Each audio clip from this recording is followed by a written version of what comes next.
A day like this, you're getting to see varieties in their natural environment. You get to hear the Department of Agriculture's unbiased opinion on a variety, and you get to meet other people in the industry as well and get their views on varieties that are out in the marketplace. It's important to realise that rather than a variety getting on a recommended list, it needs to be tested to its limits, and that's what the Department of Agriculture do here really, really well.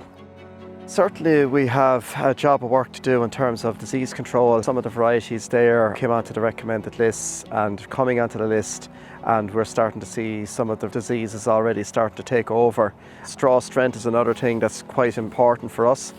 The key message for today is that there's some very promising varieties coming.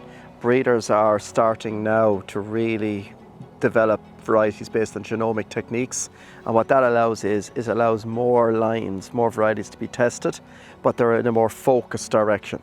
So the key feedback breeders require is what the market wants, what the customer wants, and days like today allow us to take that away but also feed it back to the breeders, because the breeders do have what's required, they just need time to develop it.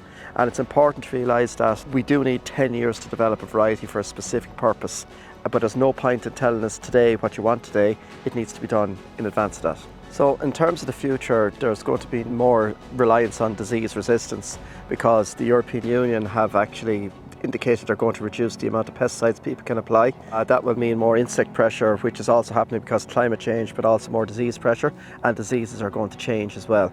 So in terms of the foundation for arable farming going forward, in Ireland especially with our wet climate, varieties with good disease tolerance, good disease resistance are critical. As yield potential is increasing, straw strength is very, very important.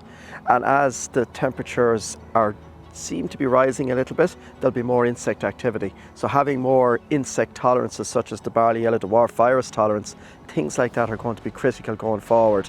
Ourselves, we would have brought hybrid technology in terms of barley, and it's coming in wheat. That certainly will have a major influence in terms of fertiliser and also in terms of take-hold control. In terms of barley yellow dwarf virus, we already have varieties in test, and there's a whole plethora of them coming through. And then into the future, I think you can see more tolerances coming for specifically for certain diseases. At the other end of the value chain, the end users will see a lot more special developments in terms of varieties that are more suitable for whisky, more suitable for beer, and more suitable for bread making. All of those things are coming through at the moment.